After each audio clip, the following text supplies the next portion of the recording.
Tower સહિત દેવગઢ બારિયા નગરમાં agro centre ઉપર તપાસ હાથ ધરવામાં આવી। આ તારીખ 6/8/2025 બુધવારના રોજ બપોર 2 કલાક સુધીમાં એગ્રો સેન્ટર ઉપર ખાતરની તપાસ હાથ ધરવામાં આવી હતી, જેમાં અત્યારે જે કહી શકાય કે સમગ્ર જિલ્લાની અંદર ખાતરની અછતને લઈને વાદવિવાદ સર્જાઈ રહ્યો છે। ખેડૂતોને લાંબી લાંબી લાઈનોમાં ઊભું રહેવું પડે છે, છતાંય તેઓ નિરાશ મોડે ઘરે ફરતા હોય છે, જેને લઈને ખાતરમાં હાલ તપાસ હાથ ધરવામાં આવી છે। નાયબ ખેતી નિયામક દ્વારા જે તપાસ હાથ ધરવામાં આવી હતી, ત્યારે કેટલીક દુકાનોમાં ગેરરીતિ થતાં તેઓ દુકાનદારોને નોટિસ પણ ફટકારવામાં આવી છે।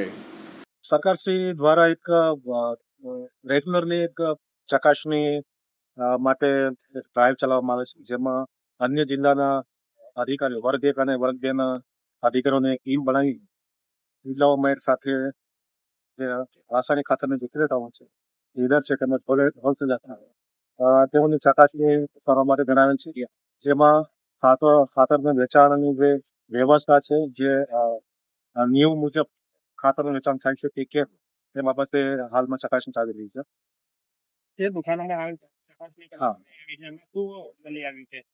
હાલમાં જે 3 દુકાન ચકાસણી કરતા એમાં ખાસ કરીને ખેડૂતો સહેલાઈથી જોઈ શકે તે રીતના સ્ટોક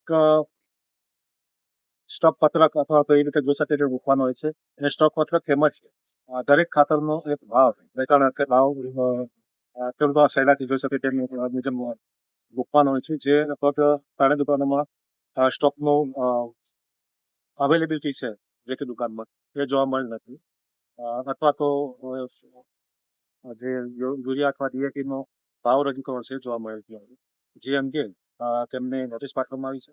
આ સાથે સાથે એક દુકાનમાં બિલ બુક તેમજ રજિસ્ટર જે રેગ્યુલર નોંધાવવાનું હોય છે તે નિભાવે છે, આ માટે તેમને નોટિસ પાઠવેલ છે।